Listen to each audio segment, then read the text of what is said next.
Ini dia Google Pixel 6. Di tahun 2024 sekarang harganya hanya 3 jutaan. Dia punya fitur yang masih bisa bersaing dengan flagship zaman sekarang, even punya fitur flagship zaman sekarang kayak AI Engine.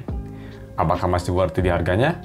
Yuk kita langsung aja review Google Pixel 6 di 2024. Halo guys, nama gue Stam dari StepTech dan mari kita langsung aja review Google Pixel 6. Seperti biasa, kita bahas dulu untuk harga dan speknya. Harga sendiri ini banyak banget variannya, tapi kita bagi duain aja. Ada yang emailnya gampang keblok dan emailnya nggak bakal keblok selamanya, bea cukai.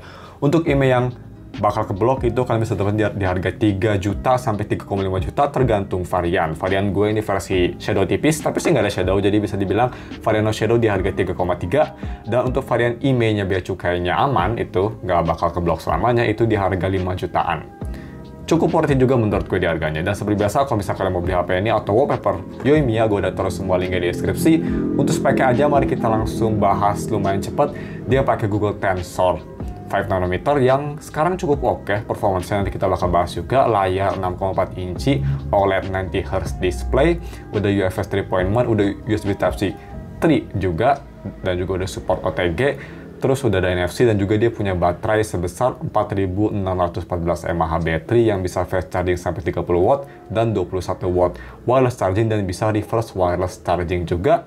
Oh ya, terus gue mau bilang juga dia udah ada fitur Galaxy AI. Ya, bukan Galaxy AI, Google Gemini AI maksudnya. Galaxy kan nyuri dari Google, gue lupa. Next kita bahas langsung ke desain dan displaynya. Desain sendiri ini build-nya dia premium, bodi belakang kaca, frame samping aluminium, udah Corning Gorilla Glass Victus yang pastinya udah bagus, dan untuk build-nya gue bisa bilang kerasa premium. Desain sendiri, desain belakang ini gue sih masih suka ya. Gue suka Pixel 6 ke atas ya, gue suka desainnya. Udah kelihatan berbeda dan pasti langsung tahu kalau ini tuh Google Pixel. Desain belakang sih cukup bagus, walaupun memang si visor-nya tuh, nge-attract fingerprint dan juga nge-attract dust cepet banget. Tapi overall desain belakang gue masih suka sama sekali dan gak ada masalah. Untuk desain depan, ini memang udah lumayan agak tua untuk kelas flagship ya. Dia memang udah modern, udah pakai dot display, tapi kelihatan bezelnya lumayan tebal, dan bezel bawah juga lebih tebal daripada bezel atas. Jadi agak nggak simetris, tapi sih dibanding sama kayak Pixel 6a atau 7a, ini masih lebih bagus lah menurut gue. Dan speaking untuk desain depan, displaynya bagaimana? Displaynya menurut gue ini B aja untuk kelas flagship. Misal mau dibanding sama HP limbah lainnya kayak Xperia 5 Mark III atau 1 Mark III, memang masih lebih bagus di HP tersebut. Dibanding sama HP baru kayak Poco F4 yang harganya mirip-mirip ya, masih lebih bagus di HP tersebut. Ini layarnya memang oke-oke aja, nothing spesial. Dia layarnya Full HD, OLED, bisa terang, detail, view angle cukup bagus. Cuma gue rasa dia warnanya tuh nggak se-vibrant dan nggak seluas HP-HP flagship zaman sekarang. Terus untuk visibilitas di bawah materi juga ini nggak bisa terang banget. Bisa kita lihat itu di lux meter ya, hanya 30 ribuan. Udah lumayan gelap HP-nya. Jadi ini memang HP-nya tuh kalau misalnya di zaman sekarang kayak HP brightness mid-range lah ya. Nggak kayak HP flagship. Dan bagaimana untuk touch-nya sendiri, ini nggak ada masalah. Touch-nya nggak ada masalah, nggak ada touch delay, nggak ada apapun. Sangat responsif. Nanti harusnya juga dia nggak ada masalah sama sekali. Dan yang menurut gue yang ini super flagship malah lebih enak daripada S24 gue atau iPhone 14 Pro Max gue, yaitu dari haptiknya. Ini haptiknya benar-benar nyaman sekali. Enak banget rasanya, sangat bulat, milky, dan overall enak banget lah. Gue nggak bisa nge-explain, kalian harus coba sendiri. Dan dia implementasi haptiknya juga bagus ya di OS-nya. Terus bagaimana untuk biometrik? Dia biometriknya pakai fingerprint yang ada di dalam layar, optical fingerprint. Yang pas pertama rilis memang fingerprintnya kurang bagus. Setelah update banyak, fingerprintnya udah lebih bagus, lebih akurat, tapi untuk kecepatan bisa kita lihat memang masih nggak cepet ya, masih salah satu yang lambat untuk kelas optical. Next, bagaimana untuk kualitas audionya? Pertama kita bahas audio via speakernya. Speakernya ini menurut gue cukup oke. Dia dual speaker dan volumenya bisa cukup keras, tapi nggak bisa keras banget. Tapi at least di volume full dia nggak ada distorsi dan kualitasnya sendiri cukup bagus. Punya suara yang lebih ke arah balance, agak sedikit bassy tapi overall lebih ke arah balance. Suara crisp tapi masih bulles, bassnya cukup oke dan sound-nya cukup luas. Overall suara masih imersif dan kalau misalnya dibandingin ya mirip-mirip kayak HP zaman sekarang yang harganya 4-5 jutaan, kayak Galaxy A55 gitu kualitasnya. Cukup oke lah. Bagaimana untuk kualitas headphone jack atau lebih tepatnya 3.5mm to Type-C converter, karena dia nggak ada headphone jack, kualitasnya gue bisa bilang mirip kayak speakernya. Dia punya suara yang balance juga, Jadi gue pakai earphone True Hexa itu bisa mempertahankan suaranya tanpa interfere, very nice, volume step-nya ada banyak, dan ini punya suara yang cukup bagus, sound saja bisa luas dan overall enak didengar. Di volume sekitar 50% lah ya, untuk True Hexa udah cukup keras, jadi cukup bagus. Dan untuk speaker testnya gue rekomend kalian pakai headphone, ini dia lebih detailnya. Check it out. Nah,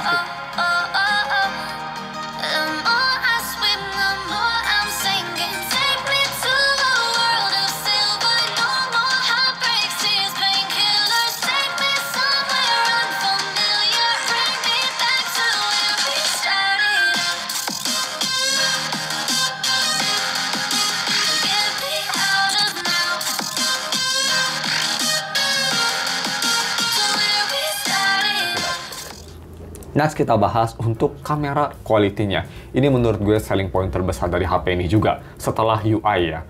Kameranya dia dual kamera 50 megapiksel main, udah ada optical max stabilization, dan 12 megapiksel ultra wide untuk kamera belakang. Bisa nge-record di 4K 60 dan 4K 30 yang kualitasnya cukup remarkable. Sedangkan kamera depan ini untuk para selfie lover memang cukup jelek, hanya 8 megapiksel dan hanya bisa nge-record di 1080p 30 fps.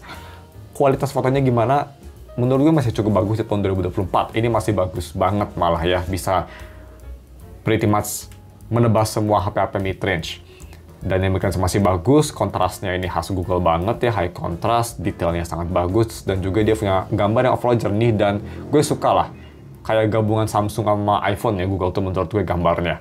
Dibandingin sama HP-HP yang lain pun dari HP flagship kayak S24 Ultra, mid-range, dan HP 5 Jepang lainnya bisa kita lihat masih bisa bersaing, dan di beberapa aspek sih gue malah lebih suka Pixel daripada S24 Ultra ya. Mungkin lebih kerasa real aja sih daripada S24 Ultra yang karena suka terlalu over the top fotonya. Foto malam hari malah ini sangat bagus, bisa kita lihat tuh malam harinya ya.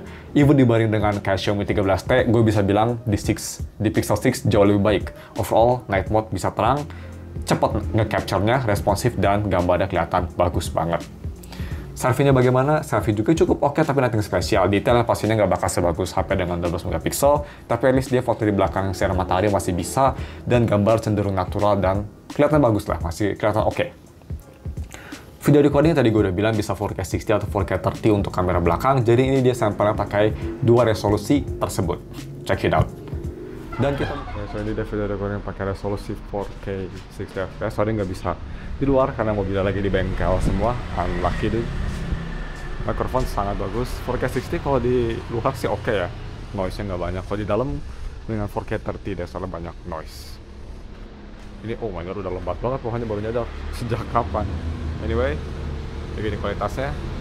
Bukannya penasaran, kita switch aja ke 1080p 60 ya, buat yang penasaran, atau 4K 30 deh lebih tepatnya, kayak lebih make sense.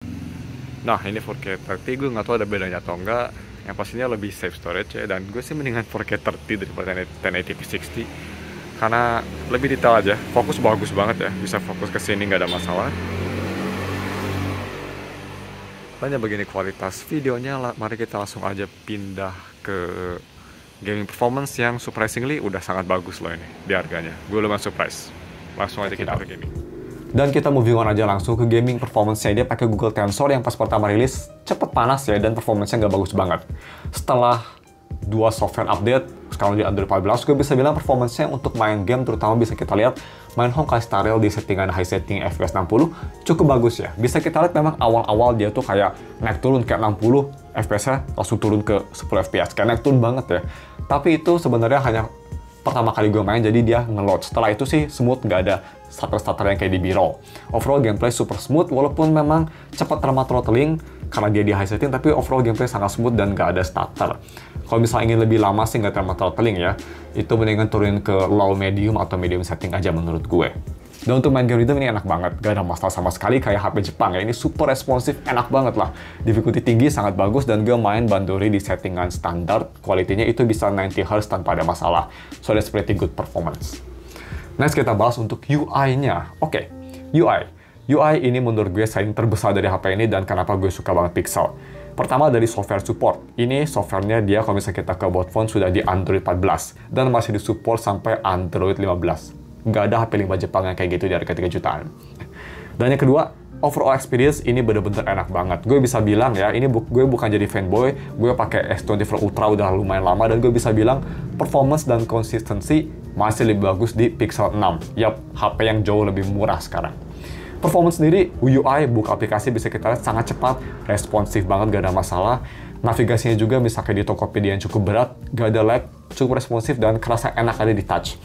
Dan kalau misalnya kita multitasking yang dari satu aplikasi ke aplikasi lain pakai navigation gesture, kayak di iPhone tuh, geser kanan kiri, di HP ini menurut gue terbaik, Pixel masih terbaik untuk masa tersebut. Even dibanding sama S24 Ultra, Pixel 6 masih jauh lebih smooth. Dan overall sih, untuk UI experience sendiri ya, gue bisa bilang Google Pixel 6 masih lebih smooth daripada HP utama gue, S24 Ultra.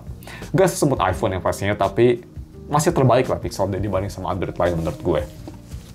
So that's big plus menurut gue sih, kenapa HP ini worth it banget di harganya. Dan untuk di dalam info, buatnya penasaran aja, ini sudah di HDR10+, Wide Color Gamma True, dan refresh rate dia bukan LTPO, jadi hanya bisa turun sampai 60 di Wideframe L1 juga. Untuk Wi-Fi speed ini bisa maksimum speed ya bisa sampai 200 megabit. Jadi speednya bisa cepet banget, karena ini kan udah support Wi-Fi 6 juga, jadi download speednya kenceng banget lah, nggak ada masalah. Dan next, untuk battery life-nya ini juga yang udah di fix sama Google. Mantep banget. Pertama gue review HP ini pas pertama rilis, baterainya memang agak all over the place. Gue agak disappointed, cepet habis baterainya. Dan sekarang ini baterainya sangat impresif. Bisa bertahan 2 hari loh dengan pemakaiannya enteng. Yap, ini HP udah tua yang pastinya dan baterainya pasti udah berumur, tapi masih bisa bertahan 2 hari sih. Memang kelihatan Google udah nge-optimize HP ini ya. Bisa bertahan 2 hari, pemakaian enteng, sosial media, nonton YouTube, dan sedikit ngambil foto. Mantep banget sih. Screen on time bisa dapat 8-9 jam dengan sisa baterai 20%. Itu udah sangat bagus menurut gue. Dan ya, mungkin cuma segitu aja. Ini reviewnya lebih singkat karena gue nggak pengen manjang-manjangin juga. Biasanya gue review kepanjangan, gue coba didedetin biar, nggak terlalu bosan juga. Kita langsung aja sebelum tutup videonya ke kelemahan HP ini. Kelemahan HP ini menurut gue sih hanya dari beberapa aspek. Seperti, ini juga kecil ya, hanya dari layarnya menurut gue yang udah kelihatan berumur, nggak sebagus layar OLED lainnya di harga yang sama untuk HP baru. Misal kayak A35 menurut gue masih lebih baik daripada HP ini. Dan yang paling besar sih hanya dari IMEI. Kalau misal kalian ngambil yang varian 3 jutaan, ini IMEI-nya memang rawan ke blok. Jadi mending pikirin aja sebagai HP ini HP Wi-Fi only ya, karena siap-siap aja bakal ke blok. Sekarang gue belum di blok, tapi pasti akan di blok bulan depan atau mungkin minggu depan. Kalau yang lebih aman, mending ambil 5 juta yang kompromisnya nggak ada pretty much. Overall sih menurut gue, kalau misalnya gue suruh pilih HP 5 Jepang dari harga 3 juta, kayak Sony Xperia Mark 3 ya, LG V60 atau Pixel 6, gue sih jauh lebih milih Pixel 6. Karena seperti gue bilang, konklusinya ini sangat bagus banget. Dia punya UI yang pretty much the best di harganya, nggak ada yang bisa ngalahin, even sama flagship baru sekalipun menurut gue. Kamera yang masih bagus banget, performance yang sangat solid, dan yang pastinya software support yang masih disupport untuk kelas 5 Jepang udah sangat impresif. Overall sih gue suka banget sama Google Pixel 6 ya. Dan cuma segitu aja videonya. Kalau misalnya kalian mau beli HP ini atau kalian ingin wallpaper, gue udah taruh semua link di deskripsi. Kalau misalnya kalian suka setup video yang kayak gini yang lebih cepat ya, cuma berapa menit, ini cuma 13 menitan, bisa komen di bawah. Atau mungkin kalian lebih suka yang lama, komen di bawah juga. Ada saran gue mau review apa selanjutnya, komen di bawah. Thanks for watching, jangan lupa dan subscribe. Kita ketemu lagi minggu depan untuk video review lainnya. Bye.